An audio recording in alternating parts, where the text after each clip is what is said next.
finally found this. It's Nameless. This is by Grant Morrison, Chris Burnham, and I talked about it before, but I found the issue, so now I'm very excited. So I'm going to be reading this on the airplane.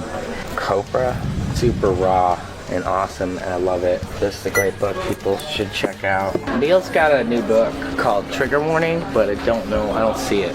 It might be in like a new section because it's a hardcover, but I'm a big fan of all Neil's writing. This is here. Neil's Sleeper in the Spindle, which is a retelling of Sleeping Beauty. This is my favorite book.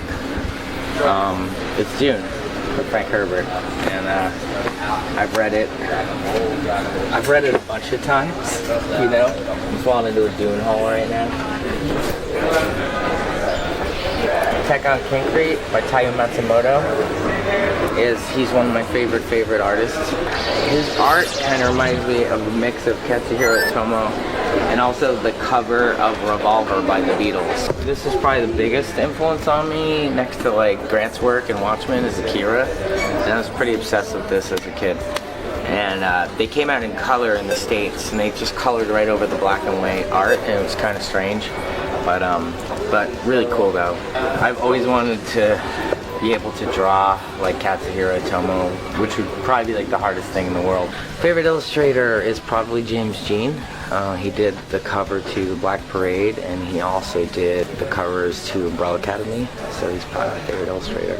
I love this stuff. This stuff's so strange looking. Like I had this stuff when I was a kid. I love Robin. I'm so obsessed with Robin's costume because it is so incredibly dangerous. Like, he has no body armor, and he's wearing the brightest colors, and it makes no sense. I feel like Batman put him in it and said, you go be the target and people shoot at you and I'll go do my job, you know? I kind of felt like that's what I gathered from it. I collect these, actually. Not a lot of them.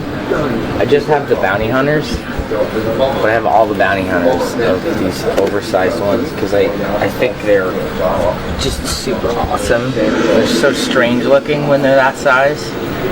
Well, I like classic Doctor Who because like it kind of shuts your brain off a little bit because it's very like, it's just a different thing. Like, especially like the Tom Baker episodes, obviously they're all, and it's all like super lo-fi, so I love like classic Doctor Who. I think it's so strange, and something like Umbrella Academy is cool because I get to hand Gabrielle like these designs that I'll do, and then he also will like then change them and make them better. But in terms of like the Hesitant Alien project, I had done these drawings of like this guy in a blue suit with orange hair, and I was like, that's it, that's the look. So art plays a big role in what I do, you know.